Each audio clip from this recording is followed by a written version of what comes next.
পরবর্তী পর্ব দেখতে অবশ্যই সাবস্ক্রাইব করতে ভুলবেন না। ষষ্ঠ পর্ব, অশান্তির নতুন বীজ। গ্রামের সবাই ভেবেছিল শ্যামলের আত্মা শান্তি পেয়েছে, জমির ইতিহাস মিটে গেছে। কিন্তু ভুল ভেবেছিল। এক রাতে বটগাছের নিচে অদ্ভুত আলো জ্বলছে। পাথরে লেখা শ্যামলের নাম থেকে রক্তের ফোঁটা ঝরছে। গ্রামের গরুগুলো অকারণে ভয় পেয়ে মরার মতো দাঁড়িয়ে আছে।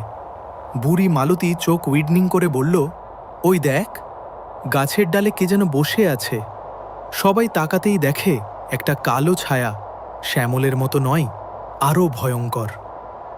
নতুন শত্রুর আবির্ভাব, এক তান্ত্রিকের আত্মা, যে শ্যামলকে ভূতে পরিণত করেছিল। সে গর্জে বলল, আমার তৈরি ভূতকে মুক্তি দিয়েছ, এখন দেখে নে আমার শক্তি। তার হাত থেকে কালো বিদ্যুৎ বেরিয়ে রহিমের দিকে ছুটে এলো। রহিমের নতুন যুদ্ধ, রহিমের হাতে এখনও সেই তাবিজ। কিন্তু এবার তাবিজ ফাটল ধরে টুকরো টুকরো হয়ে গেল। গ্রামের লোকজন ছত্রভঙ্গ হয়ে পালালো। শুধু রহিম আর মোড়ল দাঁড়িয়ে রইল। মোড়ল কাঁপতে কাঁপতে, এবার কি হবে রে?